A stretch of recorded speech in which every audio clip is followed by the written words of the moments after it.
All right, John G, everybody. John G. Yeah, so we're obviously all vaccinated here. Who got the Pfizer? Okay, one tepid woo, that's fine. Who got Moderna?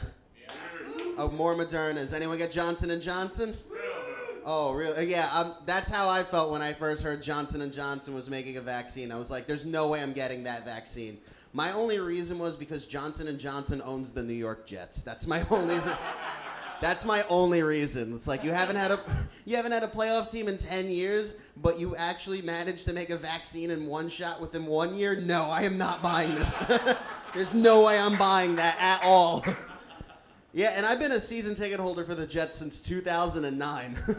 Yeah, I've had plenty of blood clots without having a needle in my arm. I don't need it directly affecting my health at this point. You know, just hearing everyone saying like, "Oh, the vaccine, we're finally going to turn a corner." Where have I heard that before, Johnson's? Where have I heard that before? Yeah, so like John said, I was actually in Los Angeles a couple of months ago. And did you get, like, when I was there, like, I found out something weird. Like, did you guys know they were trying to get rid of their governor in a recall election? Yeah. Like an actual election? Like, back in New York, we got rid of our governor with tweets and memes. Like, we did not need an election to get rid of our governor. Like, I'm pretty sure, like, that's why all the Democrats were going on Twitter to get Cuomo out of office, just because we didn't have to go through another election like last year. You know, just going through Twitter. It's like, please resign, Cuomo. We don't want to go through this anymore. Yeah, I do remember, like, I was hanging out with a few LA friends in some bars, and, like, I kept seeing the news, like, their governor was, like, campaigning, and I saw him campaigning in nursing homes, and I'm like, oh, my God. Could you imagine if we recalled Cuomo and he had to campaign in nursing homes? That would be hilarious. You know, just seeing him looking at an old lady in a wheelchair, it's like, oh, hey, how you doing there? In the back of his mind, it's like, this is fucking awkward. Oh, that would be entertaining. I wish we recalled Cuomo just so I can see that. Yeah, I remember when I landed in Los Angeles, like, I was so tired. Like, it was like 2 a.m. in my body. Like, that's how late I landed. And I was just like, you know what, screw it. I'm going to take any cab. I got into a random cab. And on the passenger seat, there's a magazine for handguns. That's a nice way to know your cab driver definitely has a gun. That's a nice way to know that. But he's clearly not satisfied with the gun that he has. Like, otherwise, why would he keep the magazine around? He's trying to one up all the other cabbies in Los Angeles. That's why he still has that magazine. You know, just like scrolling through the magazine, it's like, wow, all my friends are using 32s? Those fucking pussies. Yeah, I was crashing at my sister's place in Westwood, and she was back in New York visiting my family when I was out there. So she gave me her keys. She told me where I needed to go. And as she's giving me all the information on her place, she ends the conversation with, oh, by the way, I think I left something disgusting in my bed. I'm just going to leave it at that. Yeah, so now I'm horrified for 6 hours just wondering what I'm going to find in my sister's bed when I get there. And I get there, I just need nothing but sweaters that weren't hung up.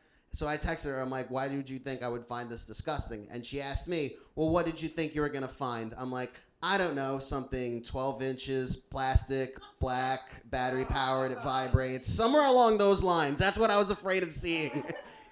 Yeah, so I was actually happy that it wasn't a vibrator. Until a few days later, I found the vibrator. Yeah, there's not enough therapy that's going to undo seeing your sister's vibrator. There really is not getting enough therapy for that. Yeah, I mean, like, I was trying not to get in trouble out there. I still get in trouble sometimes. Like, I went to the Mets-Yankee game last month with my cousin and his friends, and my cousin and his friends are guys in their 30s from Central Jersey that are either married or live at home. There's no in-between if you're in Central Jersey. There really is no in-between. So whenever they get out of the house, they have to party like crazy. Yeah, and I remember we were bar hopping from 2 p.m. until the game started. So we were out a long time, and then they left me at a bar with the bar tab because they thought I knew the plan. Yeah, they were going to walk out on that bill. That's what was happening. Yeah, I remember what happened. I told my cousin, hey, I'm going to go pee. They walk outside. I come out of the bathroom, and as I'm walking, a drunk guy bear hugs me, puts me down, and the bar's like, you still got to pay your tab. I'm like, fuck. All right, so I'm like, all right, no worries. I paid the bill. Like, the bar staff was cool with me about it. But the usual drunks, they looked like they wanted to kill me the entire time. Like, one guy was following me, making sure that I paid the bill. Like, that's how you know who really runs a bar, the usual drunks. You guys ever been to a bar you've never been to, and then the second you walk in, everyone turns around and starts staring at you weirdly? That's because those guys really run the bar. It's not the bar staff, it's not a bouncer, it's not the owners. No, it's the guys that spend their money there every day. That's who really runs the bar.